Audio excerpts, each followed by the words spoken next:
Hi baddies, welcome back to my channel, my YouTube channel. This is my second video ever. Weird. It feels so meta. Even saying like, welcome to my YouTube channel. What? Like, how did I get here? Anyway, welcome to my YouTube channel. I have a TikTok account called Smo by Day where I went from 0 to over 100,000 followers in 3 months. I will say this up front. I'm not a social media guru. I don't have some course to sell you. I don't know what the right posting times are. Like, I don't know any of that stuff. As a matter of fact, before I actually started this TikTok account, I was consuming all of that content. Those creators on TikTok who were like, this is how you go from 0 to 100K and this is how you get your first 10,000 followers. I was doing two things. One, saving that advice in a TikTok folder and never using it. And two, actually using that advice and it just like didn't friggin' work. So this video is going to be my personal experience of how I got from that 0 to 100K on TikTok. And I never really understood, honestly, when people said, it's just my personal experience. Like, yeah, obviously you're the one talking. Like, of course it's your personal experience, but I don't know why I said that. Either way, this is just what worked for me.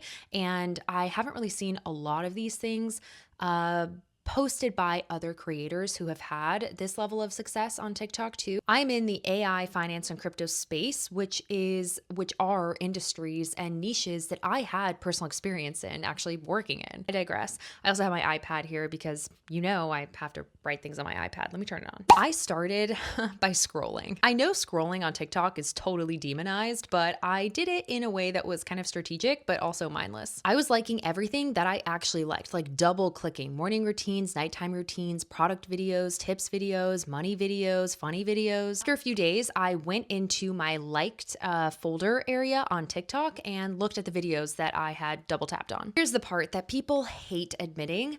I copied them. Not word for word, of course, right? But I copied what other creators were doing, right? So if there was a morning routine that I really liked the way a creator edited it, I would try and film that morning routine. I try and film my own morning routine. How did that creator get that angle? Or, okay, so she's walking through the door. I have to set my phone on the tripod this way. The lighting has to look like this. I learned how to do those videos specifically so I could get familiar in CapCut. Nobody starts knowing in CapCut how to edit or how to set up your tripod correctly or what lighting looks good, or when you walk away from the camera, you don't just walk away from the camera for 10 seconds, right? Like nobody knows that. You have to practice actually making those videos, and it's hard to just come up with them on your own. So it's a lot easier to look at those types of content on TikTok and actually just try and replicate it. Of course, not word for word, right? Like if you're going to do a voiceover, try and do a voiceover of just your day or a personal experience that you had or something really exciting that day that's inside of that morning routine.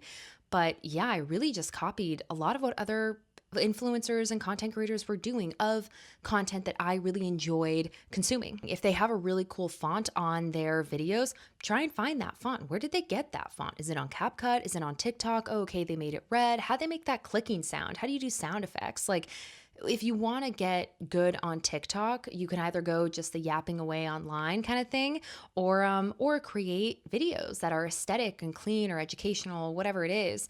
But I think no matter what, getting familiar in a video editing software is never going to hurt you on a video software app. Let me scroll to my next one. What do I have? Oh, okay. Yeah, value beats aesthetics, in my personal opinion. The biggest thing that moved the needle for me was value, high value content. My earliest videos that did pretty well was, if you want spider legs as eyelashes, use this product. That worked because it was specific, it was relatable, and it solved a problem. And that's just, products and skincare, but that's what I started out doing. I just saw what other people were doing and kind of made it my own and looked at my own products and what is my favorite lipstick and what is my favorite lip gloss and what is the morning routine step that I never skip, or what is the credit card that I recently just bought and love, right? Like just a slew of different things. But I was adding value every single time, aka what did I learn that week? What's something new that I learned about myself or the stock market or my makeup routine or my skincare routine? And honestly, you could just put that inside of like a Google Gemini, ChatGPT, Claude, and say, hey, can you make videos out of these 7 things that I learned this week? And you can make some really high value content. And I think that's a really smart way to honestly grow pretty quickly. Do not use AI to come up with video ideas for you. They're crap, honestly. Like the ideas are not that good. You have to come up with the ideas yourself. And then you could utilize AI to, clean up a script for you or clean up the idea or make it more specific, or based off of this idea, what would be a really good hook, something like that. But use AI in support of the video. You can't just fully rely on AI to create the video for you, because in my personal opinion, it just doesn't perform that well. Any of the AI tools from, Copilot, Gemini, ChatGPT just doesn't do that well with that. Post everything.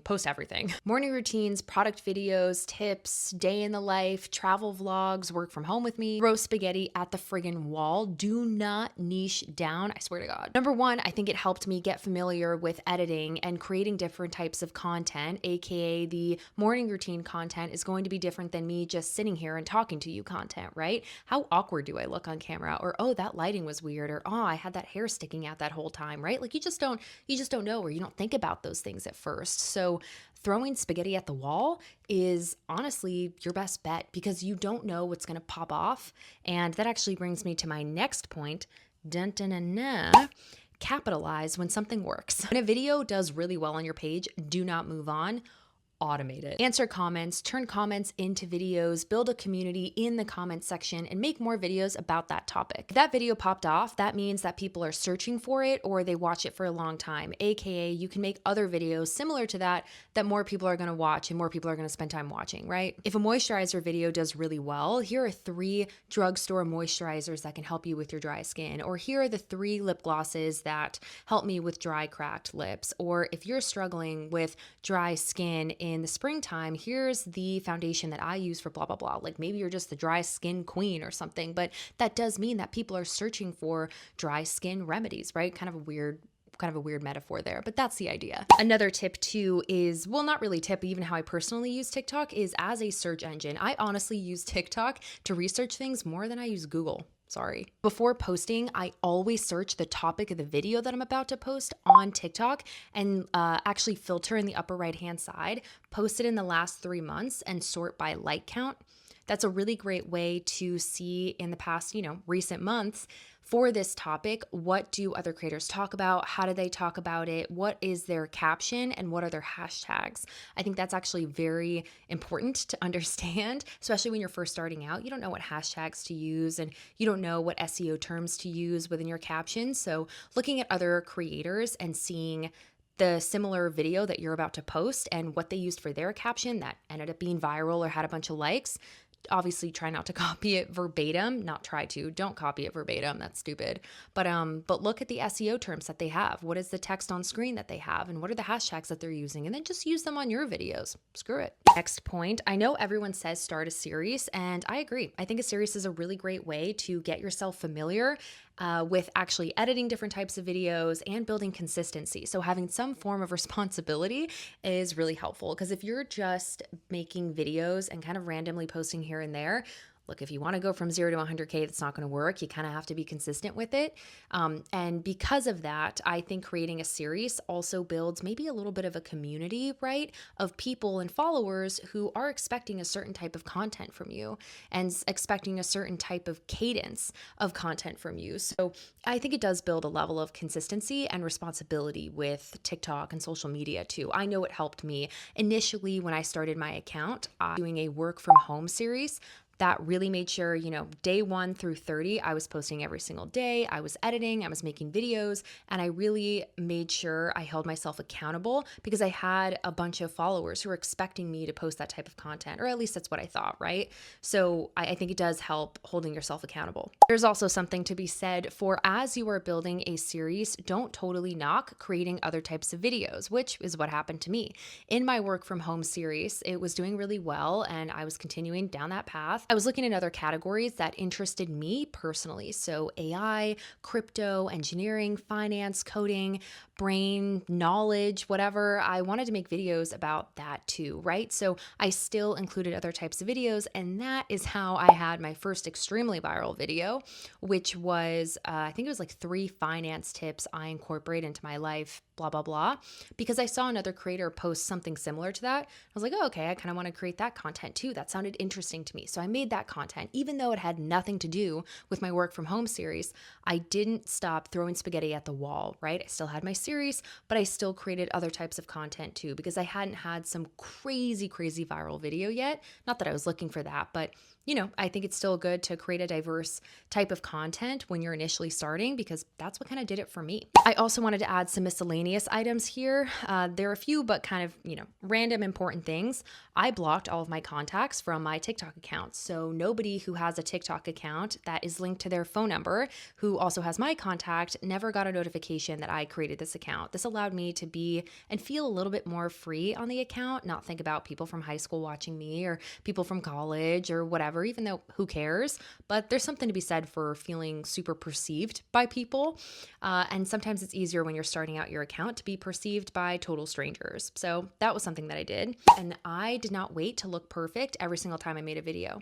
Sometimes I did my makeup. Sometimes I don't do my makeup. Sometimes I do my makeup on camera. Sometimes my hair is done. Sometimes it's not done. I always found that if I had the time to do that stuff, sure, I can, but it's not of the utmost important to me. I really make sure to just get out as many videos as possible and make as many videos as possible. If I can incorporate a makeup routine or skincare routine in that, I will.